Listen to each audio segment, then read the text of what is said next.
It's the year 2017. I'm at a club in university with two of my mates and a guy I've been into for quite a while. For the sake of argument, for the sake of discretion, let's call this girl Sarah. Now, halfway throughout the night, me and Sarah are in the smoking area, talking about life, our future, what have you.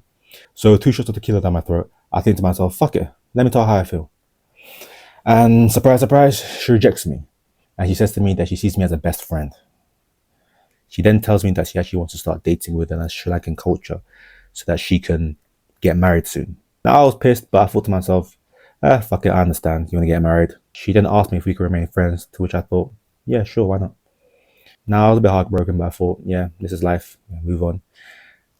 Until half an hour later, I see the same girl making out with another random dude in a club. And this guy did not look Sri Lankan. I'm not gonna lie to you, I was fucking pissed. So I left the club to go home, and on the way home, I give this girl one of the angriest and longest texts I've ever sent anyone in my life. These were my angry days. Mind you, up until this point, me and her were decent friends. I got home at 2:30 in the morning, and I thought to myself, what the fuck came over me? I've never gotten that angry at her before, or anybody. Like, I started to question myself. Like, for a split 2 minutes, when I was making that text, I felt like I was a different person. Like, I felt like one of those angry red pill motherfuckers who... Now, you might be wondering why I'm telling you all this. And the truth is because even though that text was cathartic, it was also kind of uncomfortable knowing that I lost control like that.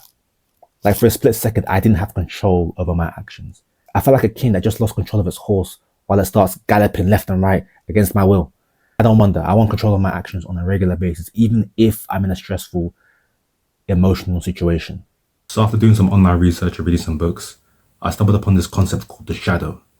Coined by the psychotherapist Carl Jung, the shadow represents all the personalities that we have repressed down into our subconscious. We're talking things like past trauma, hopes and dreams, heartbreaks, family issues.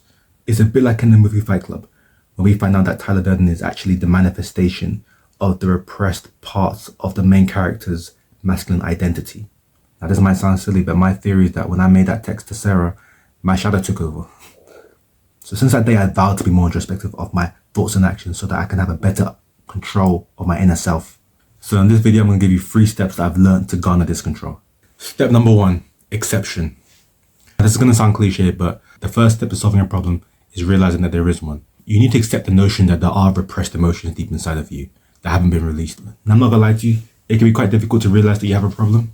I mean, it took me months of research and denial to realize that that outburst I made towards Sarah that night was a sign of bottled up anger and rage from being rejected from yet another girl that I liked. The only piece of advice I can give for this is, after you have a conversation with somebody, ask yourself and be honest with yourself and be honest.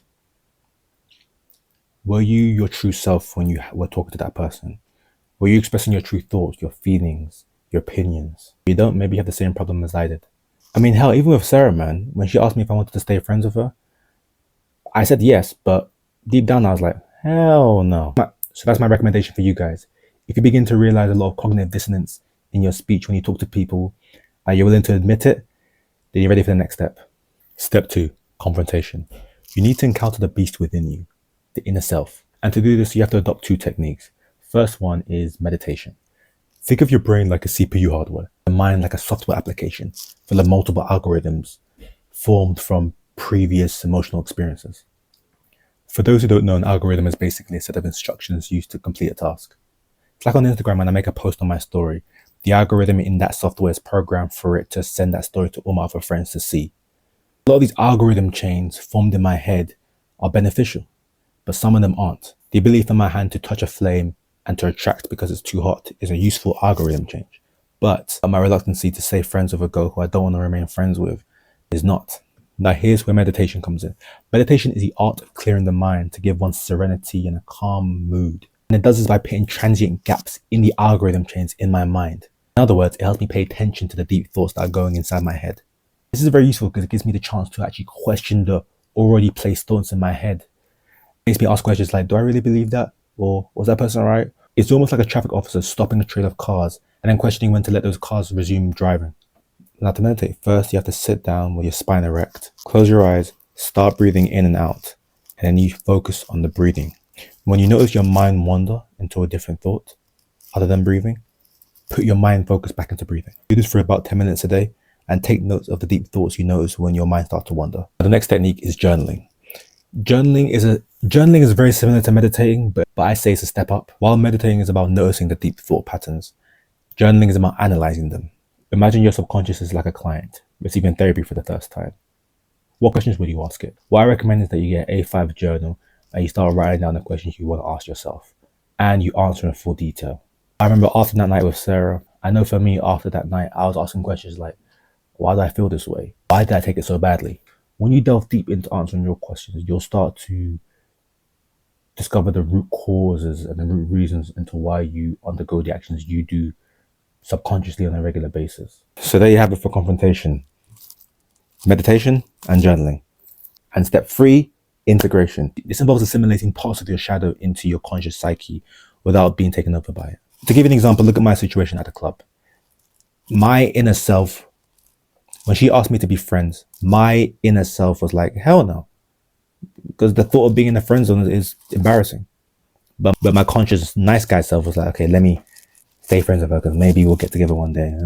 If I was to integrate both psyches properly that night, instead of just lashing out at Sarah, I would just respectively decline her request to remain friends and wish her all the best in the future. I'm not gonna lie to you, the ability to integrate both selves is difficult, but I assure you over time with practice, it gets easier. So the more you practice integration, the more it will become second nature to you, and the easier it will be to control your emotions when you're put in tough situations. So to sum up, you have to accept that you have inner thoughts, you have to confront them, you have to integrate them into your everyday life. This is my video. I hope you enjoyed it. Like, share, subscribe, and I'll see you on the next one. Peace.